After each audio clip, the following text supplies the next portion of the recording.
नमस्कार, the news देख रहे हैं आप। मैं हूं आपके साथ अर्जुन खजूरिया। तो लोकसभा चुनाव 2024 के तमाम एग्जिट पोल के आंकड़े सामने आ चुके हैं, लेकिन इसी बीच आपको बता दें, जहां एक तरफ विपक्ष लगातार नकार रहा है इन एग्जिट पोल्स को और कह रहा है कि नहीं देखिएगा 4 जून को नतीजे हमारे पक्ष में आएंगे, हम 295 सीटें लेकर के जाएंगे। तो इसी बीच इस चुनाव में एक और सेंटर ऑफ अट्रैक्शन रहे पीके यानी कि प्रशांत किशोर का भी अब एक कमेंट जो है वो सामने आया। जी हां, बड़ी प्रतिक्रिया उन्होंने यहां पर दी है और कहीं ना कहीं उन सब एजेंडाधारी पत्रकारों को या फिर कहा जाए एजेंडा चलाने वाले उन राजनीतिक विश्लेषकों को यहां पर करारा तमाचा जो है वो यहां पर लगाया है प्रशांत किशोर ने। जी हां, सब जानते हैं कि कल देर रात तक जो है एग्जिट पोल के तमाम आंकड़े सामने आए और एक तरफा जो है बीजेपी की सरकार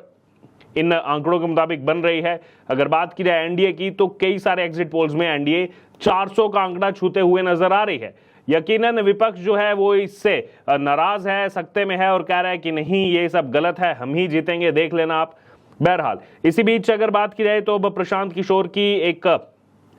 प्रतिक्रिया सामने आई है सोशल मीडिया प्लेटफॉर्म एक्स पर। उन्होंने लिखा कि अगली बार चुनाव और राजनीति की बात हो तो अपना कीमती वक्त खाली बैठे फर्जी पत्रकार, बड़बोले नेताओं और सोशल मीडिया के स्वयंभू विशेषज्ञों की फिजूल की बातों और विश्लेषण पर बर्बाद मत करिए। तो देखिए यहाँ पर पीके का ये कहना है कि जो फर्जी पत्रकार हैं यानी कि जो अपने आप को बड़ा पत्रकार मानते हैं और केवल एक एजेंडा चलाने का काम करते हैं, केवल एक तरफा जो है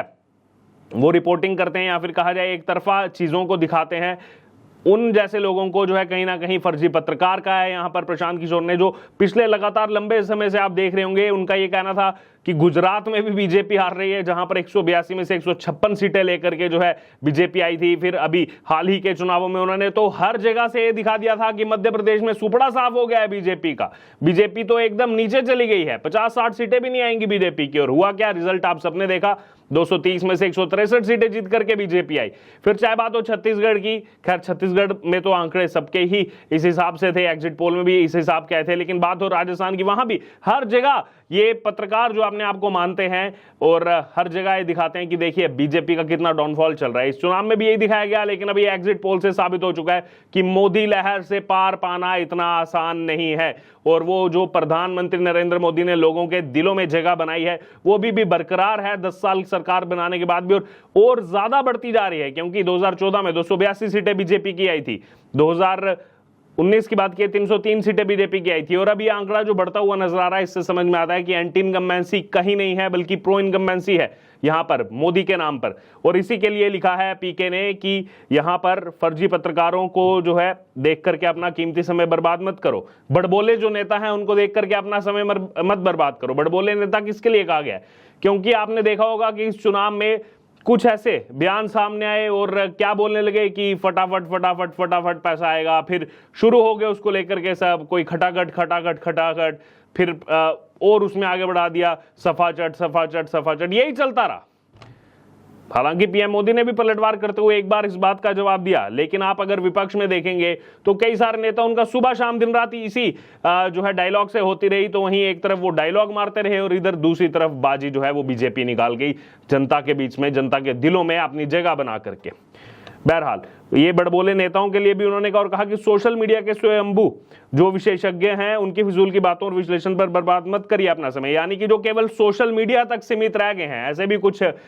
पूर्व पत्रकार कहा जाए या फिर कहा जाए कि जो केवल सोशल मीडिया से जो माहौल बनाने का प्रयास करते हैं कि देखिए इतना कुछ हो गया है, डिक्टेटरशिप है, तमाम चीजें हैं, मोदी कोई लहर नहीं है, कुछ नहीं है। जमीन पर उतरेंगे नहीं, और जमीन पर उतरेंगे भी तो अपना एजेंडा उनको चलाना है, सच्चाई दिखाएंगे नहीं, एक तरफा चीजें दिखाएंगे। और इसी को लेकर के प्रशांत किशोर ने ये बड़ा हमला इस बार जो है वो विपक्ष पर किया है। और इससे पहले भी जब उन्होंने इंटरव्यू दिए थे, अलग अलग इंटरव्यू दिए थे, उस समय जो है बताया था कि मोदी फिर से बनने जा रहे हैं, क्योंकि अपोजिशन के पास ना तो कोई ऐसा नेता है ना तो कोई ऐसा मुद्दा है जो जिसको वो बुना पाए, पब्लिक जिसको एक्सेप्ट कर सके। और ये सच्चाई बताई थी पीके ने और इस पर आग बबूला होते हुए विपक्ष ने कह दिया था कि प्रशांत किशोर बीजेपी के एजेंट है। तो देखिए यहीं से समझ में आता है कि विपक्ष ना तो जिनके पास कोई स्ट्रेटजी है ना कुछ है, अगर कोई भी इनके खिलाफ बोल दे, कोई भी, चाहे फिर वो इनका पुराना साथी रहा हो, इनके साथ रहा हो, चाहे इन्हीं के जो है दलों से आता हो, उसको वो सीधे करार दे देते हैं बीजेपी का एजेंट। और कोई भी ना तो समीक्षा करते हैं ना ही चर्चा करते हैं और केवल एक चीज कह देते हैं, ये तो बीजेपी का एजेंट है। बहरहाल तो प्रशांत किशोर ने ये सब बातें कही हैं और ये भी कहा था उन्होंने पहले कि गर्मी बहुत है, 4 जून का इंतजार कीजिए और ठंडा पानी जो है वो साथ में रखिएगा। 4 जून को जैसे जैसे नतीजे आएंगे बीपी बढ़ने लगेगा आपका, तो इसलिए ठंडा पानी साथ में रखिएगा। जब उनको बीजेपी का एजेंट कहा गया था, इस पर उन्होंने पलटवार किया था। इसी के साथ साथ आपको दूसरी बड़ी खबर बता दूं मैं, लोकसभा चुनाव के एग्जिट पोल आने के तुरंत बाद और रिजल्ट आने से पहले ही प्रधानमंत्री नरेंद्र मोदी एक्शन मोड में नजर आ रहे हैं। जी हां, आपको बता दें आज 2 जून को जो है लगभग 7 बैठकें कर रहे हैं वो। जी हां, 7 बैठकें, 1 नहीं 2 नहीं 7 बैठकें। 2 दिन तक लगातार जो है ध्यान में रहे, मौन व्रत पर रहे, कन्याकुमारी में उन्होंने ध्यान लगाया और अब जैसे ही 1 तारीख को वहां से आए, अब 2 तारीख को आज यानी कि ताबड़तोड़ बैठकें शुरू कर दिए उन्होंने। 7 मीटिंग, जिसमें हीट वेव से लेकर पूर्वोत्तर राज्यों में चक्रवात के बाद की स्थिति की समीक्षा वो कर रहे हैं। सबसे पहले आपको बता दें इन 7 बैठकों के अहम मुद्दे क्या हैं। इन 7 बैठकों के मुद्दे हैं कि एक तो 100 दिन का एजेंडा इनको तय करना है। देख लीजिए, अभी सरकार बनी नहीं है, अभी रिजल्ट आया नहीं है, लेकिन अभी से तैयारी चल रही है कि अगले 100 दिन का एजेंडा क्या होगा और उस एजेंडे की समीक्षा के लिए एक लंबी विचार विमर्श बैठक जो है उसका आयोजन किया जा रहा है। उसके अलावा और क्या मुद्दे हैं जिन मुद्दों को लेकर ये बैठकें हो रही हैं। एक बैठक हो रही है कि जो चक्रवात की स्थिति बनी हुई है खासकर पूर्वोत्तर राज्यों में, उनकी समीक्षा के लिए जो है सबसे पहली बैठक जो है उसी समीक्षा के लिए की गई। इसके बाद देश भर में जो इस समय भीषण गर्मी की स्थिति बनी हुई है, इसके लिए जो है समीक्षा की एक बैठक उनकी तरफ से की जा रही है, जो हीट वेव इस समय पूरे देश में चल रहा है। वहीं दूसरी तरफ प्रधानमंत्री विश्व पर्यावरण दिवस को बड़े पैमाने पर मनाने की तैयारियों की समीक्षा के लिए भी जो है बैठक कर रहे हैं, क्योंकि आप सब जानते हैं कि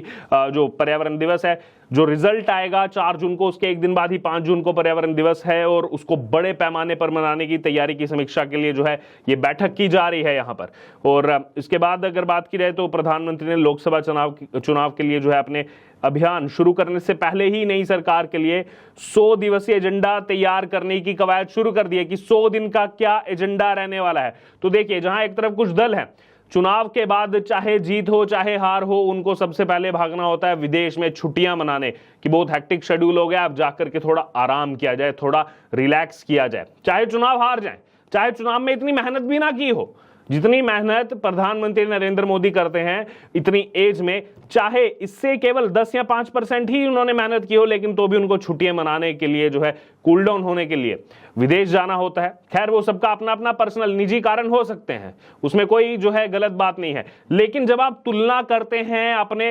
नेता की, अपने सर्वोच्च नेता की, तो उसमें ये सब चीजें देखी जाती हैं कि एक तरफ वो नेता अपने आप को जो मानते हैं कि हम ही अब जो है इस देश की बागडोर संभालेंगे, लेगेसी हमारे परिवार की चलती आ रही है, हम ही इसको कंटिन्यू करेंगे। एक तरफ वो नेता हैं जो बिल्कुल कम मेहनत किए हुए भी, उनको जो है रिजल्ट ना मिलते हुए भी उनको विदेश में जाना है, जाकर के छुट्टियां मनानी है, कूल डाउन करना है। और एक तरफ वो नेता हैं जो इतनी उम्र होने के बावजूद बिना छुट्टी लिए नॉन स्टॉप लगातार जो है काम करते हैं। और